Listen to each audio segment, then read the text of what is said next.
அனைவருக்கும் வணக்கம். இன்றைய உலகில் முதல் திருமணம் என்பது நிறைய பேருக்கு நிலைப்பதில்லை. இரண்டாவது திருமணம் நடக்கிறது.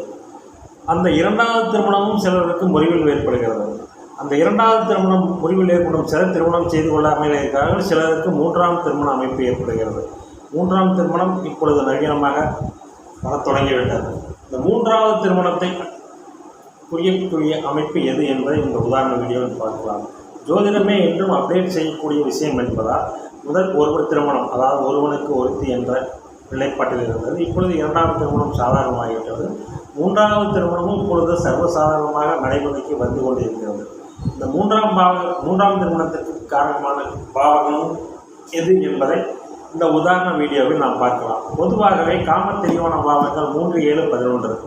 7வது பாவகம் முதல் திருமணம், 11ஆம் பாவகம் இரண்டாவது திருமணம், 3ஆம் பாவகம் மூன்றாவது திருமணம். இந்த 7ஆம் பாவகமும் 11ஆம் பாவகமும் கெட்டிருக்கும் நிலையில் ஒருவருக்கு 3ஆம் திருமணம் என்பது நடைபெறுகிறது. 3வது திருமணத்தை குறிக்கக்கூடிய பாவகம் 3ஆம் பாவகம். 3ஆம் பாவகம் சுபத்தன்மையுடன் இருக்கும்போது, 3ஆம் பாவகாதிபதியும் நல்ல நிலையில் இருக்கும்போது அந்த ஜாதகருக்கு 3வது திருமணம் நடந்துள்ளது. அதற்குண்டான அமைப்பை இந்த உதாரண வீடியோவில் பார்க்கலாம். இந்த ஜாதகர் பிறந்தது பார்த்தீங்கன்னா 17/2/1993 5:29 ஏங்கிற அளவில் பிறந்திருக்கார்.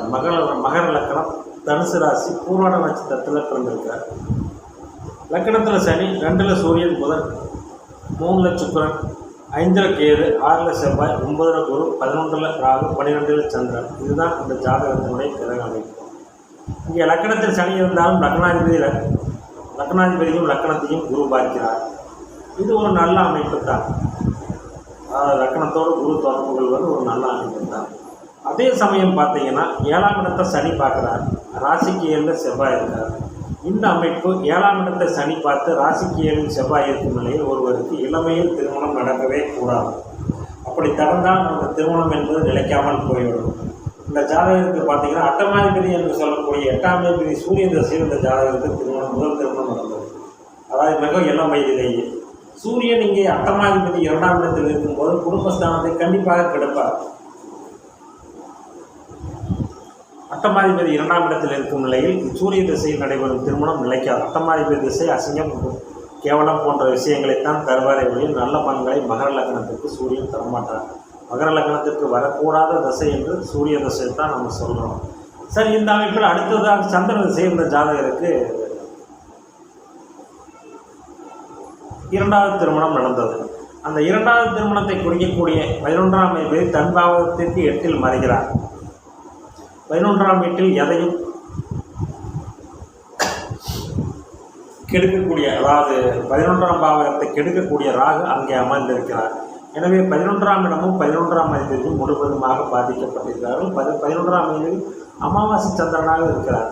அமாவாசை நோக்கி போய்கொண்டிருக்கிற சந்திரனாக இருக்கிறார். 7ஆம் அதிபதி அமாவாசை சந்திரனாக இருந்து செவ்வாயின் பார்வையில் இருக்கிறதால் முதல் திருமணமும் தோல்விப்பட்டது. இங்கே 2வது திருமணத்தை குறிக்கக்கூடிய செவ்வாய் தன் வீட்டிற்கு 8ல் மறைகிறார். 11ஆம் இடத்தில் ராகு இருந்து அந்த வீட்டை கெடுக்கிறார். அப்போ 2வது திருமணம் காமத்திரியோன பாவகாலம் 7ஆம் இடமும் 11ஆம் இடமும் இங்கே கெட்டது. இந்த அமைப்பில் 2வது திருமணம் சந்திர தசை இந்த ஜாதகத்தில் வந்து அதுவும் பிரிவில் முடிந்திருக்கிறது. இந்த ஜாதகருடைய உறவினர் என்னுடைய நண்பர், நெருங்கிய நண்பர். அதனால் இந்த ஜாதகத்தை அனுப்பி இந்த ஜாதகத்துக்கு 3வது திருமணம் செய்யலாமா அல்லது வேண்டாமா என்பதுதான் அவருடைய கேள்வியாக இருந்தது. அதாவது ஜோதிடத்தில் எதுவுமே வந்து சஜஷன் ஒன்றும் கிடையாது, ஒன்லி ப்ரிடிக்ஷன் தான். 3வது திருமணம் நடக்குமா நடக்காதா என்பது தான்.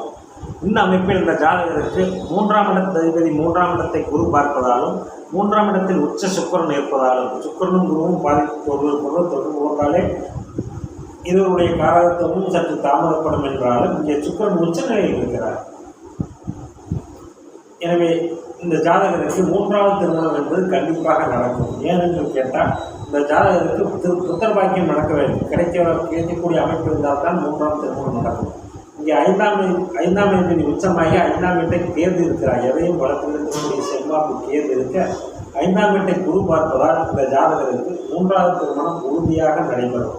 அதுவும் சொல்லப்போனால் அந்த கேது திசையிலேயே கேது புத்தியிலேயே கன்ஃபார்ம் ஆகி, கேது உச்ச சுக்கிரன் வீட்டில் இருப்பதால் கேது புத்தியிலேயே கன்ஃபார்ம் ஆகி சுக்கிர புத்தியில் நீடித்த தாம்பத்திய அம்சமும் புத்திர பாக்கியமும் கிடைக்கக்கூடிய அமைப்பு இந்த ஜாதகருக்கு ஏற்படும். எனவே மூன்றாம் பாவகம் மூன்றாம் பாவகாதிபதியும் தான் மூன்றாம் திருமணத்தை குறிக்கக்கூடிய அமைப்பில் வருவார்கள். அந்த காமத்திரிகோண பாவங்கள் 3, 7, 11 7 1 1வது திருமணம் 11 2வது திருமணம் 3ஆம் திருமணத்தை குறிக்கக்கூடிய 3ஆம் இடத்தை சனி பார்த்தாலும் அந்த சனி குருவின் பார்வையில் இருப்பதால் 3ஆம் இடம் பாதிக்கப்படவில்லை, நன்றாகவே இருக்கிறது. எனவே இந்த ஜாதகருக்கு 3வது திருமணம் என்பது கண்டிப்பாக நடக்கும்.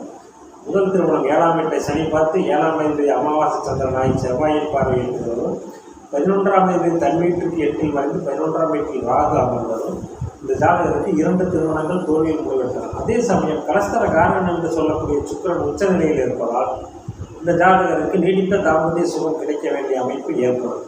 இந்த அமைப்பில் இந்த ஜாதகருக்கு பார்த்தீங்கன்னா சுக்கிர புத்தியில் இந்த வேறு திசையிலேயே கர்ப்பமாகி சுக்கிரபுத்தி ஆரம்பத்திலேயே இந்த ஜாதகருக்கு 2வது திருமணம் 3வது திருமணம் என்பது நடைபெறும். அந்த 3வது திருமணம் ஓரளவு நிலைத்து இருக்கும். 3வது திருமணத்தின் மூலம் இந்த ஜாதகருக்கு புத்திரபாக்கியம் போன்ற விஷயங்கள் கிடைக்கும். எனவே 3வது திருமணத்துக்கு உண்டான கிரகநிலை ஆராயும் போது 3ஆம் பாவகமும் பாவகாதிபதியும் தான் 3ஆம் திருமணத்திற்குரிய கிரகம் என்பது இதன் மூலம் உறுதியாகிறது. நன்றி, வணக்கம்.